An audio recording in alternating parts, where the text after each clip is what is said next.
الرحیم نحمدہ ونصلی علی حبیبہ الکریم اما بعد فاعوذ باللہ من الشیطان الرجیم بسم اللہ الرحمن الرحیم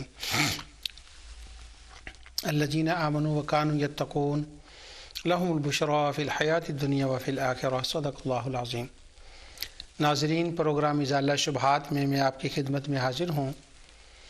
اللہ تعالیٰ کی توفیق و اس کی رحمت سے میں آپ کے سامنے اس وقت غنیۃ الطالبین سے جو حضور سیدنا شیخ عبدالقادر جیلانی رضی اللہ تعالیٰ عنہ کی کتاب ہے، اس سے جو اہل سنت کے معمولات ہیں اور عقائد ہیں ان کا بیان کر رہا ہوں۔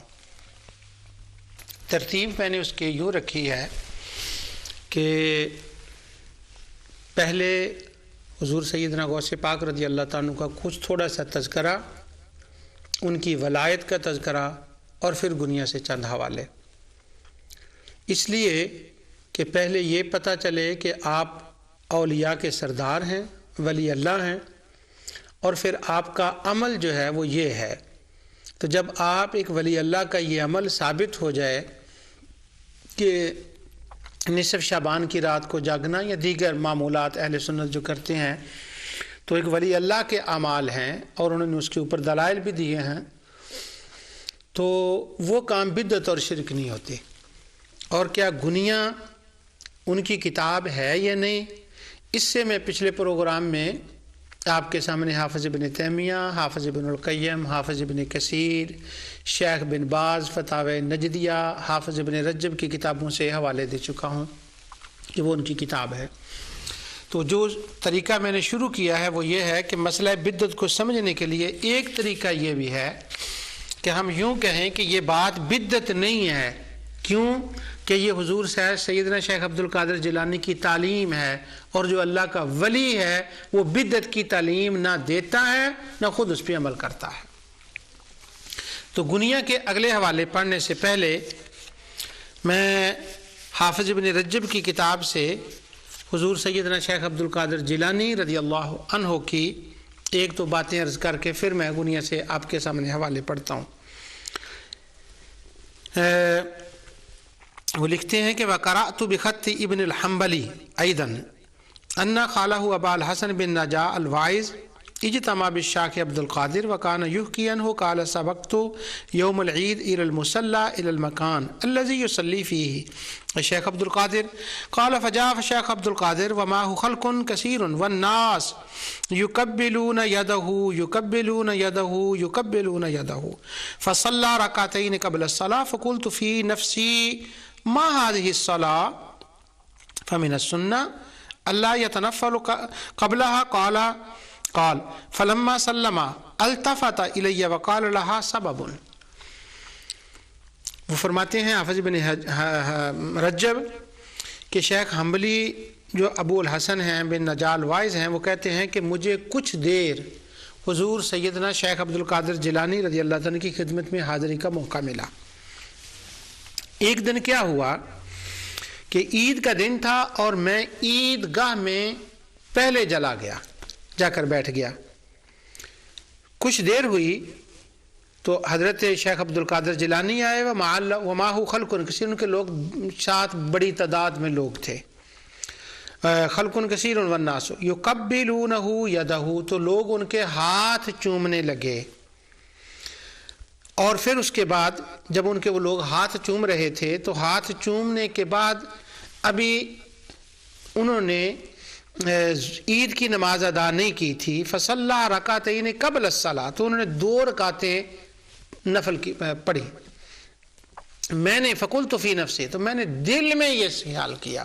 اب میں نے آپ کو سامنے جتنے ابن تیمیہ کے حوالے پڑھے ہیں، ابن الجوزی کے پڑھے ہیں، علامہ ذہبی کے پڑھے ہیں، حافظ ابن رجب کے پڑھ رہا ہوں، وہ یہ ہے کہ لوگ آتے تھے دل میں کچھ لے کر، اور حضور غوث پاک رضی اللہ تعالی عنہ ان کے دل کے احوال کو حضرت غوث پاک پر ظاہر فرما دیتا، وہ ان کو مکاشفہ بن جاتے، تو وہ دل کے لوگوں کے دلوں کی حالات کی خبریں دیتے۔ اب یہ ابن نجال وائز جو ہیں یہ کہتے ہیں کہ جب نماز عید سے پہلے انہوں نے 2 رکعتیں پڑھی تو فقلت فی نفسی، میں نے اپنے دل میں سوچا ما هذه الصلاۃ، یہ کون سی نماز ہے، یہ تو سنت نہیں ہے کہ عید سے پہلے 2 رکعتیں پڑھی جائیں۔ تو آپ نے سلام پھیرا اور سلام پھیرنے کے بعد میری طرف التفات کیا، التفت الیہ وقال لها سبب، کہا یہ جو تو دل میں سوچ رہا ہے نا کہ یہ تو کوئی نماز نہیں ہے، اس وقت میں کوئی نماز پڑھنی نہیں چاہیے، کوئی نماز کسی سبب سے بھی تو ہو سکتی ہے نا، کوئی کسی وجہ سے، تو یہ تو کسی سبب سے میں نے پڑھی ہے۔ اب سبب انہوں نے نہیں بتایا حضور سیدنا غوث پاک رضی اللہ تعالیٰ عنہ نے۔ اور میں اس وقت اس مسئلے میں بحث بھی نہیں کر رہا کہ عید کی نماز سے پہلے 2 رکعتیں کوئی پڑھنی چاہیے یا نہیں، وہ میرا موضوع نہیں ہے، لیکن آپ نے وضاحت کر دی ہے کسی سبب سے ہے۔ میرا مقصد اس وقت اس واقعہ کے سنانے کا صرف یہ ہے کہ اللہ تعالیٰ نے ان کی آنکھوں کے آگے سے پردہ ہٹا دیا تھا اور وہ لوگوں کے دلوں کو جان کر دیکھ لیتے تھے، دماغوں کو جان کر دیکھ لیتے تھے کہ ان کی یہ کیا سوچ رہے ہیں اور ان کو میں نے کیا جواب دینا ہے۔ دوسرا ایک واقعہ سن لیں، حافظ ابن رجب نے اس کا لکھا ہے، وہ کہتے ہیں کہ وَلَمَّا أَرَادَهُ اللَّهُ إِظْهَارَهُ أُضِيفَ إِلَى مَدْرَسَةِ أُسْتَاذِهِ أَبِي سَعْدَ الْمُخَرَّمِ فَعَمَّرَهَا وَمَا حَوْلَهَا۔ جب اللہ تعالیٰ نے یہ ارادہ کیا کہ آپ کو متعارف کرایا جائے، آپ کو دنیا میں آپ کو شہرت دی جائے، تو اللہ تعالیٰ کے ارادے سے ہی سارا کچھ ہوتا ہے۔ اللہ نے ارادہ فرمایا کہ شیخ کو لوگ جاننے لگے، تو اس وقت اس کا ایک طریقہ یہ ہوا کہ ان کے جو استاد ابو سعد المخرمی تھے، وہ ان کا جو مدرسہ تھا وہ چھوٹا تھا، تو حضور غوث پاک کے حوالے کیا، انہوں نے اس کو بڑا کرنا چاہا۔ وَأَعَانَهُ الْأَغْنِيَاءُ بِأَمْوَالِهِمْ وَالْفُقَرَاءُ بِأَنفُسِهِمْ، یہ میں نے خاص عبارت چوز کی ہے پڑھنے کے لیے۔ آپ نے فرمایا او مدرسہ تعمیر کریں، تو جب لوگوں سے آپ نے اپیل کی مدرسے کے لیے، تو جو امیر لوگ تھے انہوں نے تو مال پیش کیے، اور جو فقیر لوگ تھے انہوں نے مزدوری کرنی شروع کر دی۔ تو غوث اعظم کا مدرسہ اس طرح سے پایہ تکمیل کو پہنچا کہ وہ جو مال دے سکتا تھا وہ مال دیتا تھا، اور جو جان دے سکتا تھا وہ جان دیتا تھا۔ جان کا مطلب یہ میں کہہ رہا ہوں کہ وہ کام کرتا مگر وہ پیسے نہیں دے سکتا تھا۔ اور اس طرح کے بڑے دلچسپ واقعات ہیں ان لوگوں کے ان کتابوں کے اندر لکھے کہ جو مال نہیں دے سکتے تھے، صرف وہ مزدوری کر کے اس میں حصہ ڈالتے تھے۔ بڑے انٹرسٹنگ واقعات ہیں، لیکن وہ میرا موضوع نہیں ہے اس وقت۔ تو وہ فرماتے ہیں وہ مدرسہ پورا ہو گیا،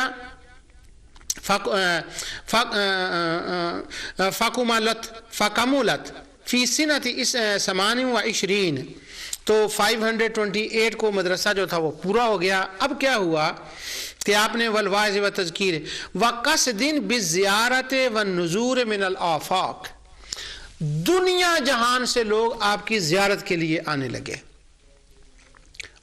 آپ نے کتابیں لکھی اور آگے ہے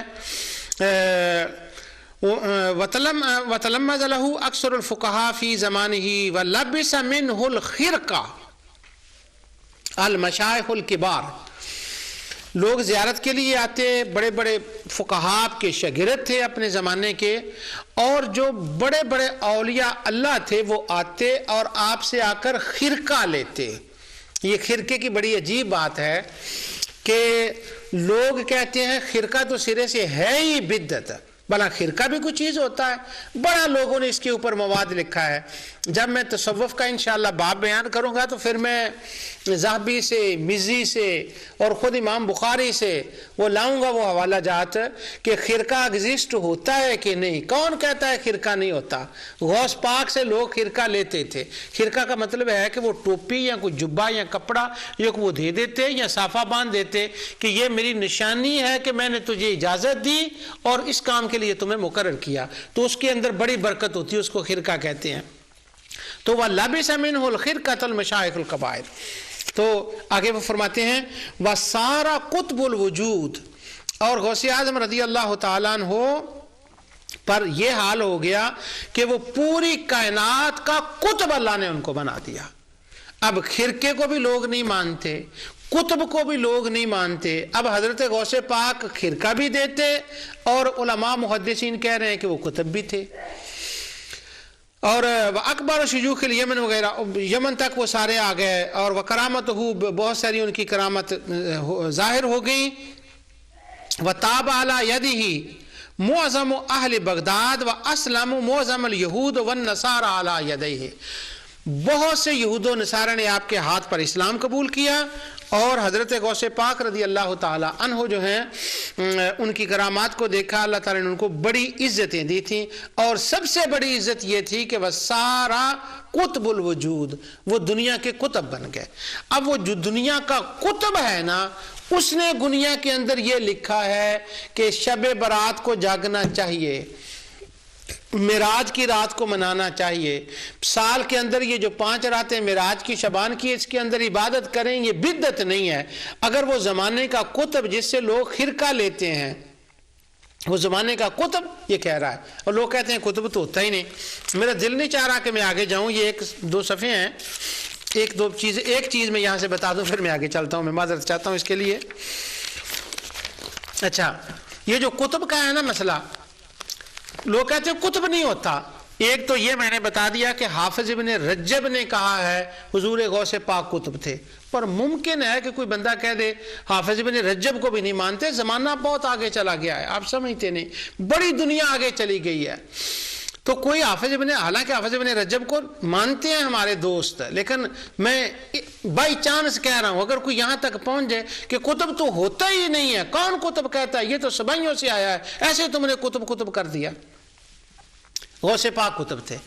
اب میں ایک حوالہ آپ کو اور دو دوں اور اس کے بعد قطب کے لیے شاید کسی حوالے کی ضرورت نہ پڑے. یہ کتاب ہے، اس کا نام ہے العقود الریہ من مناقب شیخ الاسلام ابن تیمیہ، اور اس کے لکھنے والے ہیں ابو عبداللہ محمد بن احمد بن عبد الحادی الدمشقی الصالحی. یہ تقریباً کو 500 صفحے کی کتاب ہے.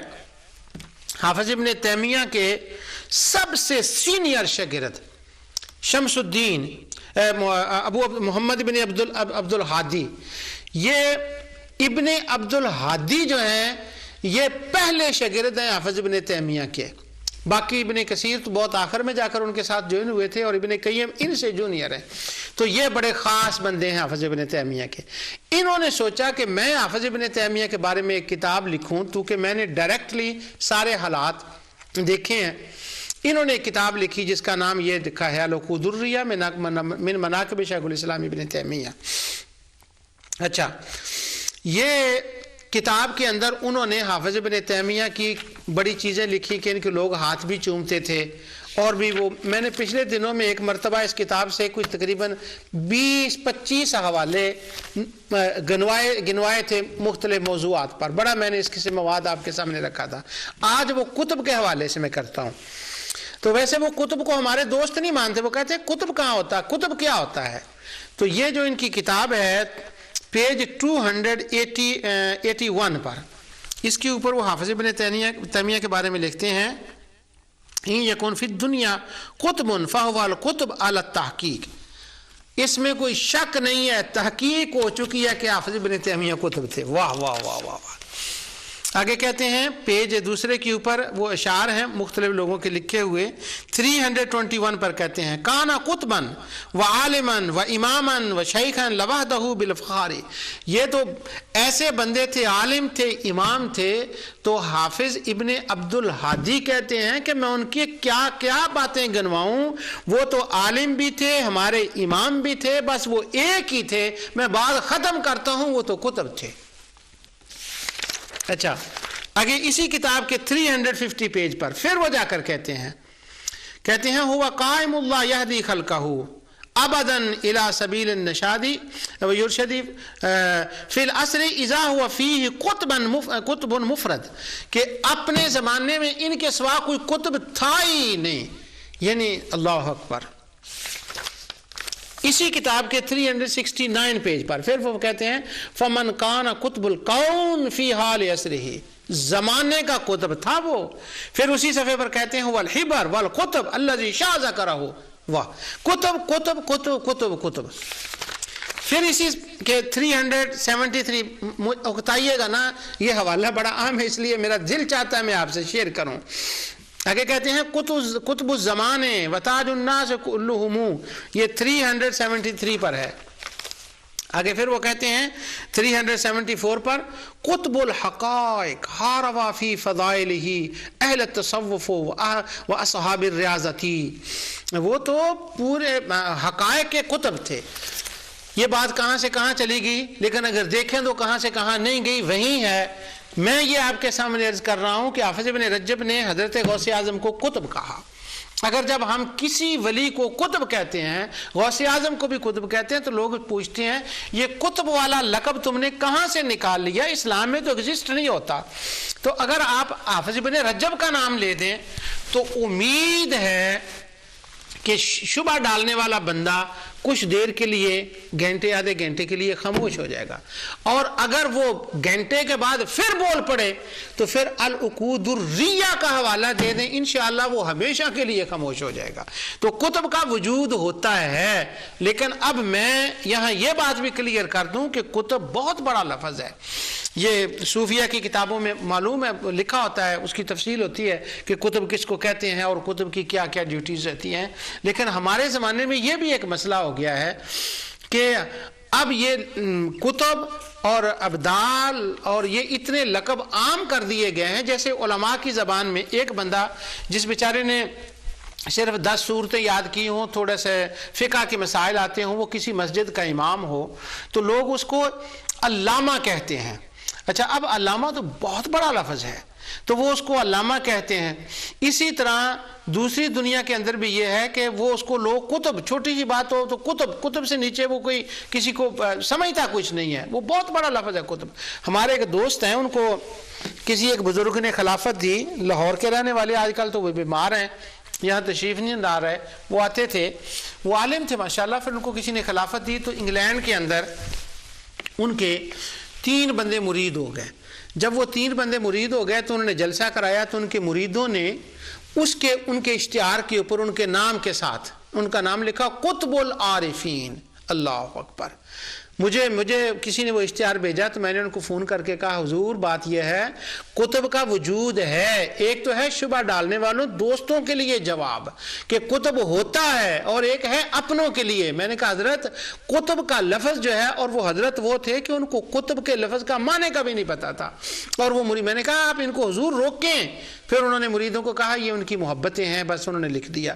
تو میں اب دونوں طرف سے بات کر رہا ہوں کہ جو قطب ہے، ایک تو وہ ایگزسٹ ہوتا ہے، قطب ہوتا ہے، اور یہ کہنا کہ قطب ہوتا ہی نہیں یہ غلط ہے. اور جو قطب ہو وہ قطب ہوتا ہے، اور جو قطب کے مقام پر نہ ہو اس کو لقب دینے سے وہ قطب نہیں بن جاتا. اس لیے جس کو اللہ تعالیٰ نے جتنی عزت دی ہے، جتنی اس کی روحانیت بڑی ہے، جو اولیاء اللہ ہیں وہ قطب ہوتے ہیں. اور حضرت غوث پاک رضی اللہ تعالیٰ عنہ یقیناً قطب تھے، جیسا کہ انہوں نے حافظ ابن رجب نے لکھا. لیکن میرا یہ دل چاہ رہا ہے کہ چونکہ وہ قطب کی بات چل پڑی ہے تو میں دوبارہ اس عبارت کو پڑھ دوں. الاستقامہ میں پیج نمبر 85 پر حافظ ابن تیمیہ لکھتے ہیں کہ انہو سالہ قطب العارفین ابو محمد عبد القادر الجیلی. تو عبد القادر جیلی جو قطب العارفین ہیں ان سے یہ مسئلہ پوچھا گیا. تو وہ جو قطب العارفین ہیں، وہ جو وجود ہیں کتابوں کا، جن کا وجود ہے، جو کتابوں کا وجود ہے کائنات کے لیے، اللہ تعالیٰ نے ان کو وسارہ قطب الوجود، ان کے وجود کو قطب بنا دیا. اب میں ان کی کتاب سامنے لاتا ہوں اور اس سے بتاتا ہوں جن کو حافظ ابن تیمیہ قطب العارفین کہہ رہے ہیں نا، وہ فرماتے کیا ہیں. اور ان کی کتاب گنیا کے بارے میں پیچھے پڑھ آیا ہوں سارا، وہ میں نے حوالہ جات آپ کو بتا دیے تھے کہ وہ کن کن لوگوں نے ان کی کتاب کو وہ مانا ہے کہ یہ شیخ کی کتاب ہے. ابن قیم نے، ابن باز نے، حافظ ابن کثیر نے. اب ان کا باب یہ ہے، وہ کہتے ہیں ماہ شعبان کی فضیلت. تو پہلے تو انہوں نے ماہ شعبان کی فضیلت بیان کی، پھر انہوں نے بزرگی والے مہینے بیان کیے، پھر انہوں نے اس کے اندر خاص ایک باب باندھا فضائل و برکات و شب برات، نصف الشعبان، باب و نصف الشعبان، اگر وہ دوسرے میں دیکھیں تو.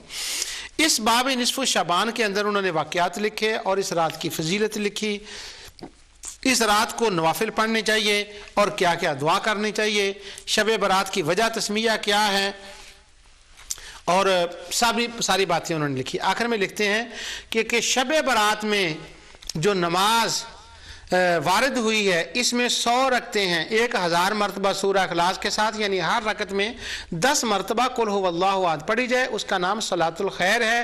اس کے پڑھنے سے برکتیں حاصل ہوتی ہیں.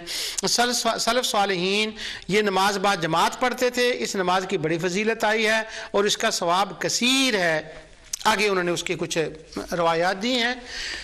اب یہ جو انہوں نے فرمایا نا کہ اس طرح سے نماز پڑھنی چاہیے, اس کا ذکر میں باپ کو اور پکا کرنے کے لیے کہہ رہا ہوں کہ حافظ ابن تیمیہ نے فتاویٰ میں جہاں نصف شعبان کے بارے میں بیان کیا ہے نا کہ یہ جائز ہے اس کا کرنا, وہاں پر اسی گنیا سے یہی ساری باتیں اس کے اندر نقل کی ہیں, مگر اس نماز کے ساتھ انہوں نے اختلاف کیا ہے.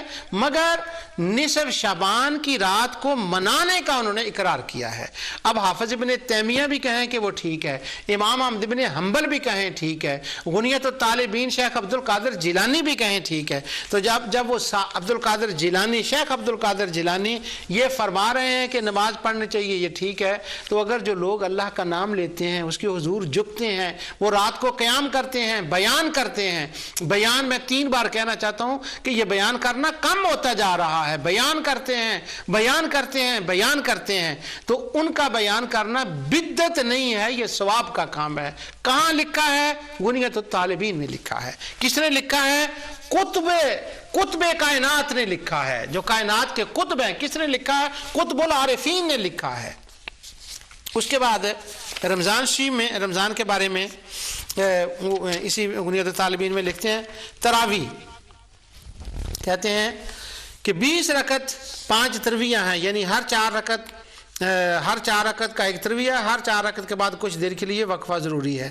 تو تراویح جو ہے وہ 20 پڑھنی چاہیے.